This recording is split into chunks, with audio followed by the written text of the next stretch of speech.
It's Monday, and that means it's time for Begno's America, where CBS News contributor David Begno finds the heart in every story. Now, March is National Kidney Month, a time to raise awareness about the importance of kidney donation. And this morning, David shows us how one donation connected a young EMT and a fellow emergency worker forever. How are you, man? Good. How are you? Just a few weeks ago in New York City, two first responders met for the first time. How are you feeling? I feel great.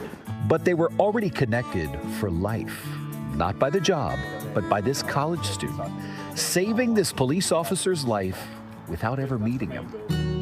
Back in 2020, New York City Police Sergeant Christopher Romero realized something wasn't right. I started experiencing symptoms after receiving blood work from a life insurance test that I'd taken, and then it was just like a steady downhill turn with my health.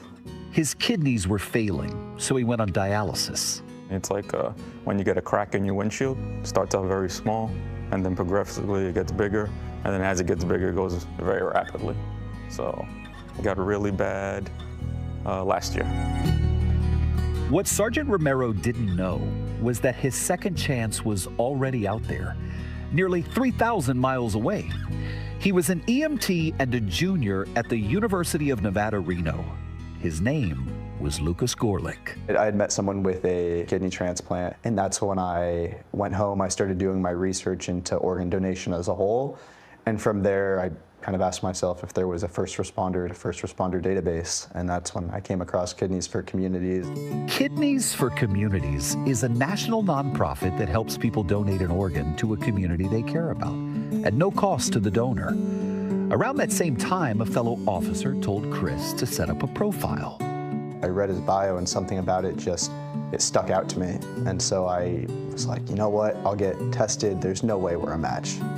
But they were, which meant more tests and more doctor's visits. People told me I was crazy, and there were times throughout the process that I had second thoughts. I did a risk reward in my head, and I said, this is someone who needs it right now, who's not doing well, and I can help.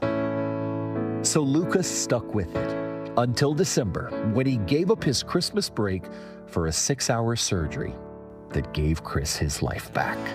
He's literally an angel, and there should be a special place in heaven for him. Thanks to Lucas, I can live my life. And this moment may be the best part of all. Most people never meet the person who saves their life. Chris did. I also have this. I'm glad you do. They even traded coins so they'd always carry a little piece of each other. We're connected for life. This is like my brother from another mother, literally. And the good may not stop there.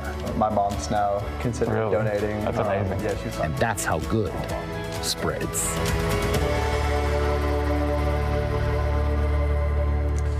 Lucas started donating and researching. He started researching kidney donations at the age of 19 years old. There are 100,000 people in this country who need a kidney right now. If you can help, go online, do your research, and donate if you can. And if you've got a story about someone doing good, that's how we found out a bit about this story. Go to thedogoodcrew.com. We'd love to hear about it. Again, that's thedogoodcrew.com. Wow, so amazing. Can you believe it? No. Yeah, it's amazing, isn't it? David, what a wonderful story, what an incredibly inspirational tale. And it reminds me that one of the things that we need to understand about giving to other people is that it really doesn't require that you feel something. It's an act of love, isn't it? And all of us can do something like that in our ordinary lives every day, don't you think?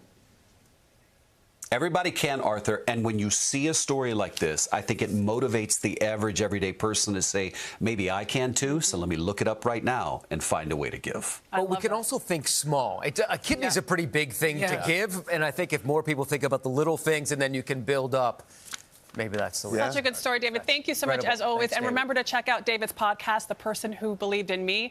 He has a new episode today with, guess who? Entertainer Nick Cannon. I want to go back to the story for just a second, because I'm in awe and I marvel at people who would do that for a perfect stranger. Right. You know, when I think about it in my own life, I'm thinking, would I be able to do it for a perfect stranger? I admire people that can do that. But everybody, each of us is going to meet a perfect stranger or somebody that we don't owe something to. Yeah. And an unbidden act of love today is the way to change your day, no matter how you feel. And it creates a chain reaction, like we're seeing in this case. Sure does.